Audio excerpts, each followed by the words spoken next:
Bonjour à tous et bienvenue pour cette nouvelle vidéo.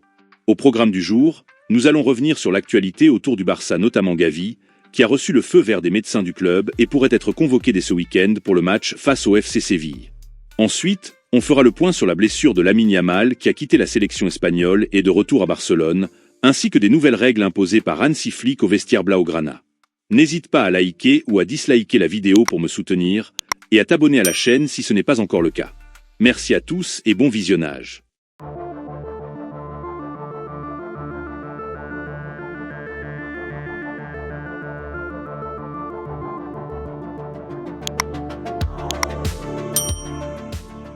On commence notre tour d'actualité par une bonne nouvelle pour les jeunes pépites sénégalaises. Le Barça travaille désormais avec une académie au Sénégal dans l'optique de dénicher de jeunes talents et de les former selon le modèle de la Masia.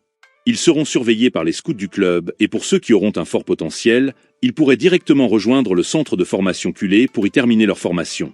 Gavi a reçu le feu vert médical de la part des médecins du club. Même si l'annonce officielle n'a pas encore été faite, le staff est déjà au courant et compte l'incorporer progressivement dans l'effectif. Gavi n'a pas joué en match officiel depuis presque un an et Flick le sait.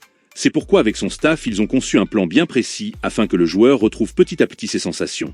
L'idée est de lui donner 5 à 10 minutes lors des prochains matchs, puis augmenter progressivement son temps de jeu pour espérer arriver à son pic de forme d'ici le mois de janvier. Hansi Flick a établi une série de règles à respecter dans le vestiaire pour assurer une certaine cohérence et professionnalisme dans la façon de travailler au club.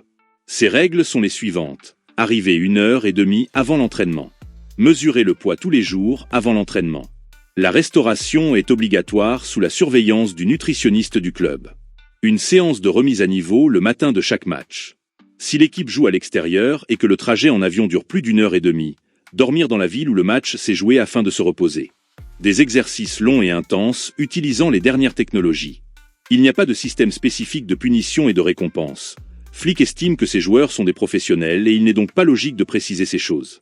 Moins de vacances pour les joueurs. Une relation professionnelle avec les joueurs et entretenir une excellente relation avec tous ces joueurs basée sur le respect et l'engagement.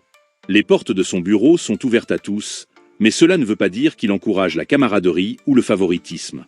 Flick est clair sur le fait qu'il existe une ligne très fine entre le joueur et l'entraîneur qu'aucun des deux ne devrait franchir. Il essaie d'être juste dans ses décisions mais ne permet aucune ingérence. Rafinha est celui qui a réalisé plus de passes clés que tout autre joueur des 5 meilleurs championnats européens cette saison.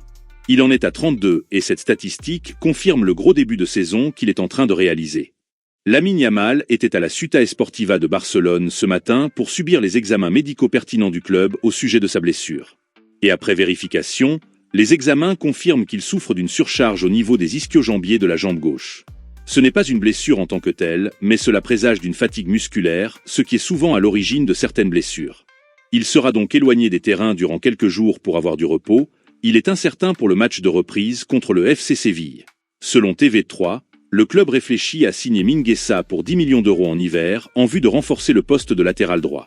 Le joueur formé à la Masia réalise un excellent début de saison avec le Celta de Vigo et plusieurs clubs se positionnent déjà pour un possible transfert cet hiver. Barcelone possède toujours 50% des droits du joueur. Et s'il ne signe pas au club, il pourrait quand même rapporter de l'argent lors d'une future vente dans un autre club. Pensez-vous que c'est une bonne idée de ramener l'ancien Blaugrana pour le mettre en concurrence avec Jules Koundé ou il serait préférable de se tourner vers une autre piste? J'attends vos avis en commentaire. La FIFA s'apprête à modifier sa réglementation sur les transferts pour se conformer aux droits de l'Union européenne en matière de concurrence et de libre circulation. La Cour de justice de l'Union européenne a jugé que certaines parties de la réglementation actuelle étaient illégales après un recours en justice déposé par Lassana Diarra.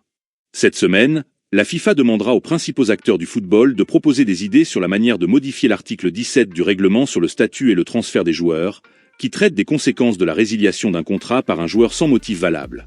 La Cour de justice de l'Union européenne a jugé qu'il n'était pas justifié de contraindre un joueur à verser une indemnité à son club en cas de résiliation de contrat sans motif valable.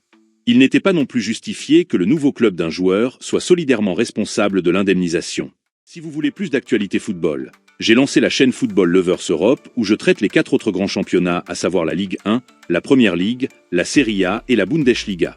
À chaque journée, il y aura un résumé complet des résultats des différents matchs, les classements généraux et des buteurs tout au long de la saison.